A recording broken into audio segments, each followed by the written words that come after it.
Okey kawan, hari ni nak buat masak lemak kuning ikan bagok masin ya. Ni saya beli di Megah, pasar Megah tu. Satu paket ni ada 3 ekor kawan. Besar juga seekor ni. Okey, dan seekor ni saya dah potong. Tak tahu cukup ke tak. Ni isi dia kawan. Mungkin saya nak tambah lagi yang ni separuh lagi. Okey, 1,5 ekor saya nak guna. Ni bahan yang kawan. Ni serai dah batang. Serai ni saya sihat semalam ambil di kebunnya sebesar. Dan cili api. Cili api ni pedas kawan. Jadi saya mungkin gunakan dalam 25 ke 30 biji macam tu.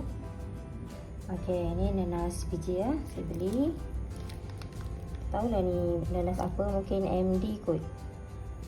Okey, jom kita mulakan masak lemak cili api ikan bagok sama dengan nanas.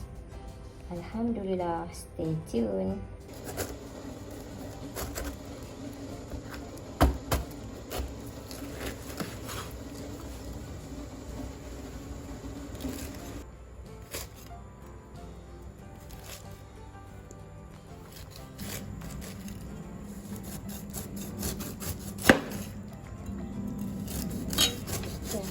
Dan cuci bersih.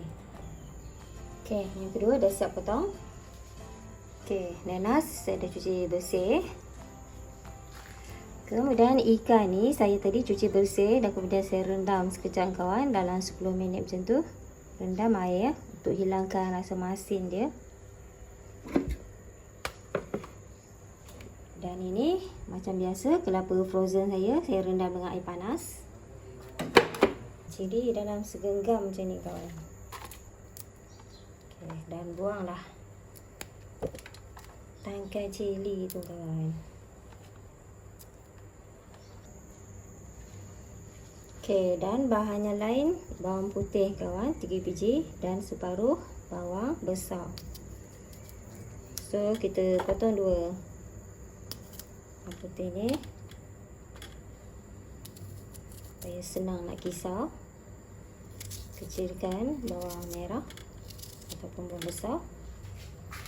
Kemudian letakkan halia lebih kurang 1 inci. Okey, buang kulit halia. Dan nanti saya nak kisar sekali kawan.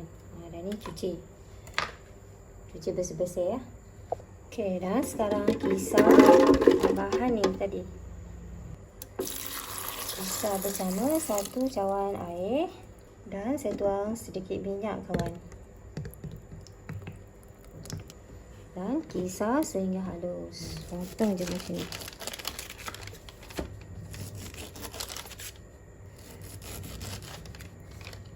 Macam tu.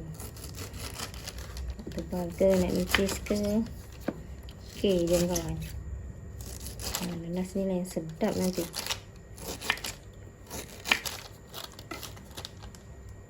Potong sederhana nipis macam tu. Okey. Ni Ainun suka makan kawan. Simpan untuk Ainun. Rasa kawan. Bismillahirrahmanirrahim.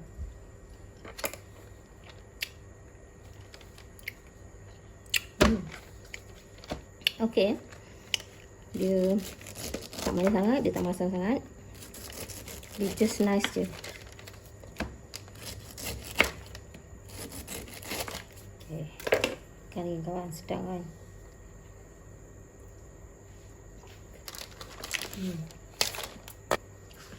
Okey, nanas dah siap.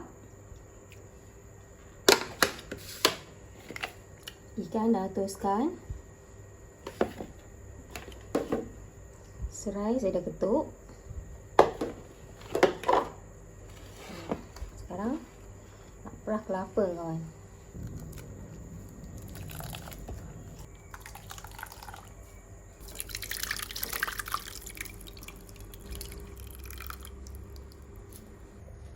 Okey, dan kisarkan bumbu tadi sehingga hancur kawan. Bismillahirrahmanirrahim.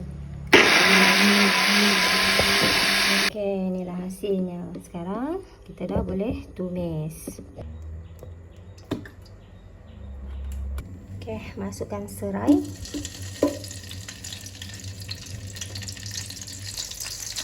Bahan pisang tadi. Tunggu sehingga bahan kisar ni naik minyak dia kawan.